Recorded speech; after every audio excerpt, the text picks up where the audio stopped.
sont succédés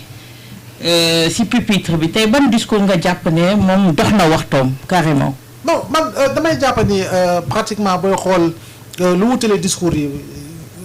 tour à tour bariwul pratiquement c'est des discours autour des mêmes thématiques autour des mêmes préoccupations et parce que je pense que ni lu classe politique bi bokk la comme préoccupation mais ànd si ak société civile ànd si ak organisation sociale yi ànd si même ak kuréel yi nga xam ne dañoo ëmb wàllu diine parce que tamit liy defar suñu démocratie soxna wa pratiquement ñun ñëpp xam nañ ko si te si la ñuy waxtaan depuis autant d'années donc je pense que muy Khalifa Sall muy ni ñu koy waxatee yeneen kilifa yoo xam ne ràññee nañ leen ñu nekkoon fi ay jëwriñ si nguuru président Macky Sall nekkoon ay jëwriñ si nguuru président Abdoulaye Wade nekkoon jëwriñ si nguuru président Abdou Diouf je pense que ñoom ñëpp abordé nañu pratiquement dans le même sens te même sens boobu boo koy xool président même discours bi si li mu ñëw dafa naan ni dafa mel ni en réalité c'était une sorte de brainstorming yoo xam ne toog nañu ku nekk andi na ko te si nous étions dans une forme d'écriture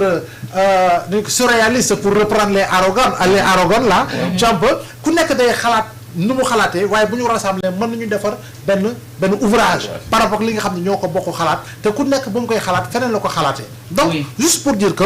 loolu noonu dafay firndeel ni rek donc ku si nekk xam na préoccupation majeure yi te jàpp naa ni ku si nekk andi na loo xam ne si fàttali parce que comme je le dis encore une fois on ne saurait parler du présent sans véritablement nous rappeler du passé on ne saurait véritablement vivre le présent sans pour autant faire des projections si li nga xam moo du futur parce que ñett yooyu en réalité trois phases de la vie qui sont reliées par un pont boo xam ne kenn mënu koo dagg waaye nag ku fekkee ne moom yow présent rek ngay dund doo jóg si erreur te malheureusement gis nga awa képp kuy dund si présent yem si présent kese foog ne présent moo di àddina c'est qu'en réalité tu vis l'ère où véritablement la raison s'est éclipsée et que véritablement la fay triompher c'est la raison te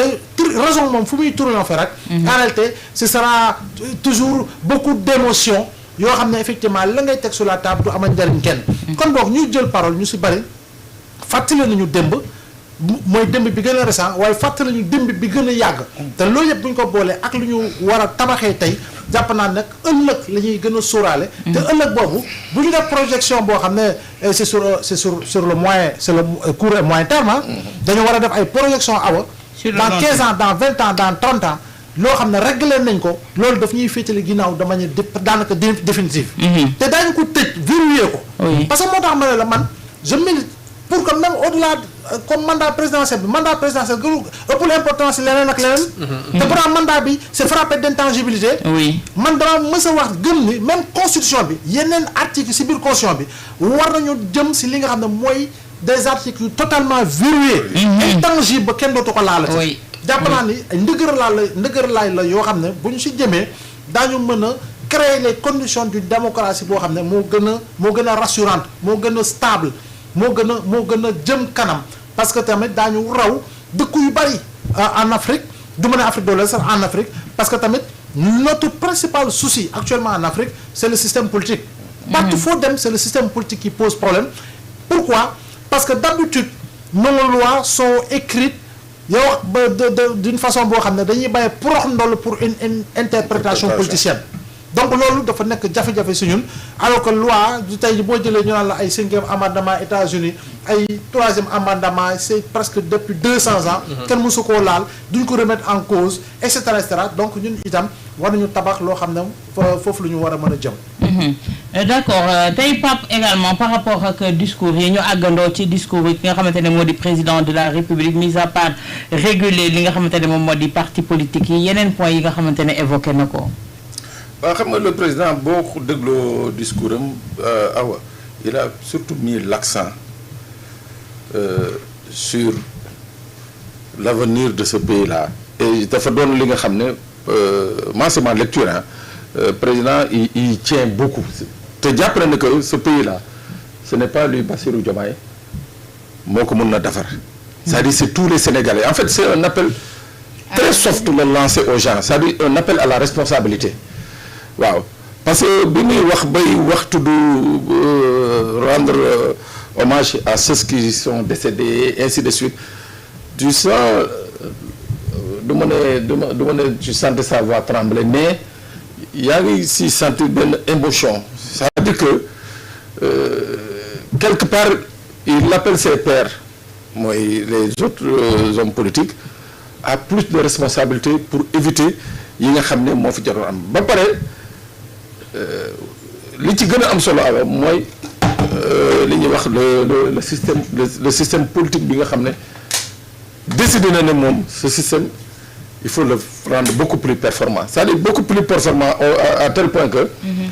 Abdoulaye tey bu naree ñëw candidater wala participer du xalaat ni que Ibrahima mu ngi koy préparer am na lu mu koy am na kii quoi galgal bu ñu koy préparer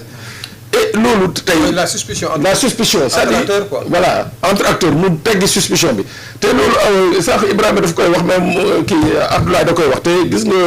je crois que c'est la partie la plus importante mooy le fichier gis nga le fichier yàlla def na tey on a deux acteurs yi nga xam ne c'est parce que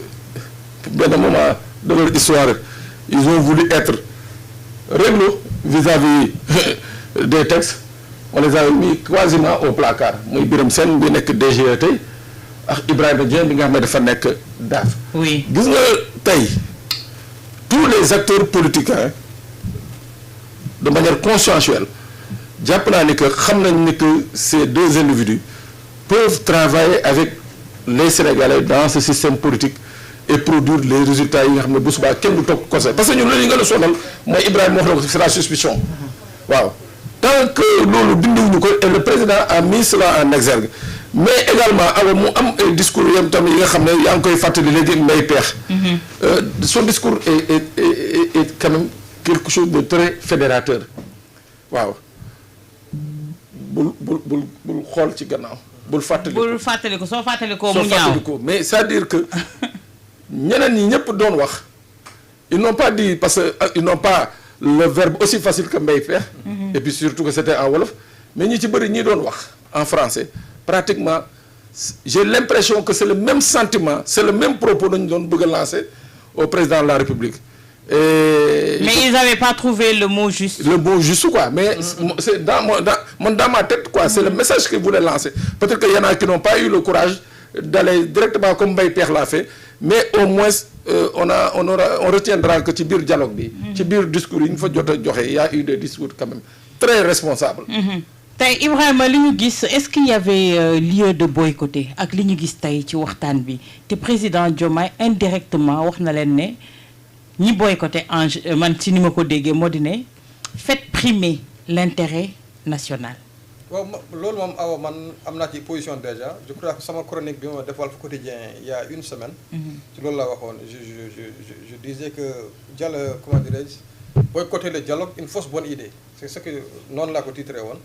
man j'ai toujours pensé que dialogue nekkul loo xam ne dañ koy boycotter nit ki boo amee loo xam ne da nga ko bëgg a wax wala da nga ko war a wax da ngay dem fa nga ko war a waxee. loolu moo gën ñu organiser fële ci Diamniadio dialogue après nga ne yow da ngay def sa beneen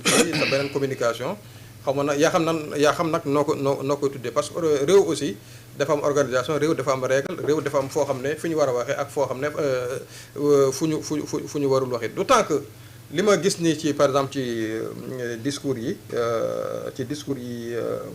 yi fa jib tey li ci ëpp mooy c'est des questions d'intérêt national c'est des questions consensuelles lu ci mel ni par exemple wàllum fichier li ci mel ni wàllum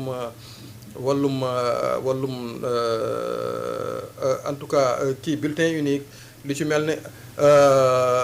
yeneen yoo xam ne vraiment dafay ñëpp la soxal voilà ñëpp la soxal et puis dafay ñoŋal démocratie bon maintenant on ne peut pas obliger quelqu'un aussi à venir je crois que kii di Bassirou Diomaye Faye demul ba wax par exemple li président Macky Sall waxoon daaw ku gedd sa yaay ayee bon peut-être bon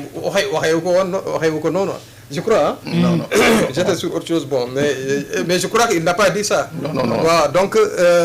mais on aurait vraiment man j'aurais personnellement voulu que en tout cas les grands partis que tous les grands partis soient vraiment au dialogue et on a vu qu'il y a eu des échappées solidaires par exemple lu ci mel ne li nga xam ne je crois que ça on a parlé lu ci mel ne APR par exemple on a vu Abdoulaye Daouda Diallo qui est un membre éminent de l'APR. On a vu Abdoulaye Seydou Sow, maire de Kaffrine,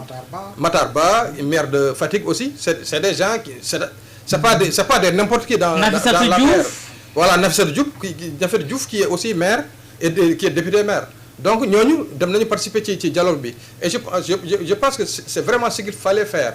C'est ce qu'il fallait faire. Le mot d'ordre devrait être que ces gens-là aillent au dialogue, qu'ils disent là-bas ce qu'ils pensent. Maintenant ëllëg ak si biir bu fekkee ne li ñu wax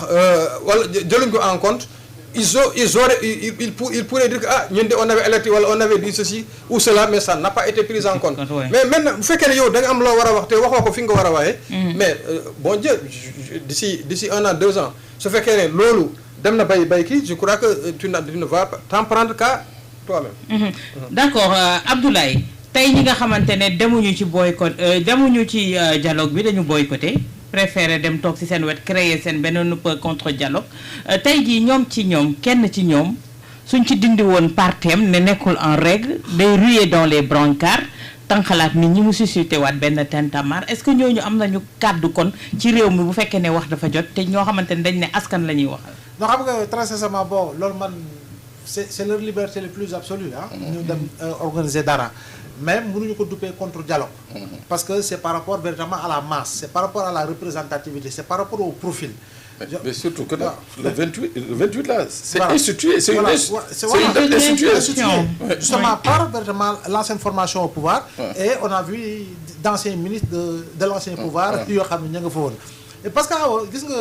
looy teg politique lépp looy def c'est stratégique. te stratégie boobu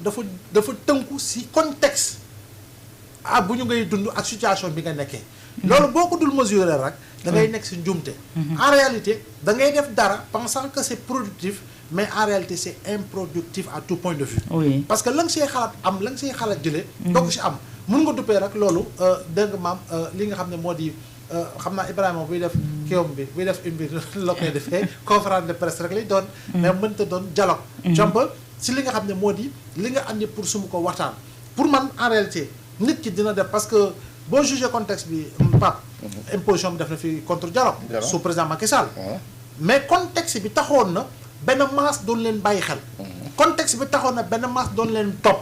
contexte bi taxoon na benn masse effectivement chaque fois mi ngi xool ndax ñoom tey dañ koy defal duñ ko def parce que contexte bi moom moo taxoon léegi nag contexte bi bu changé il faut nga adapté aussi contexte bi lan laa war a def ak naka laa ko war a defee su ma ko defee yan retombées laa ciy am il faut tamit loolu yëpp nga koy juger di ko jauger boo ko dul jauger par rapport à la balance et tout le temps da ngay nekk ci da ngay nekk groupe bi nga xam ne dafay daanu ci li nga xam ne mooy cër ci dégg ak cër ci déggin bi nga xam ne askan wi moom la war a mën a jox. yaakaar naa ne ci wàllu dialogue bi dinañ leen bàyyi di ngeen ki gën a yaatal aljuma ak jàmm ci penco mais Pape tey itam ci waxtu ba nga xamante ne ñi ngay dialogué ki nga xamante ne moo di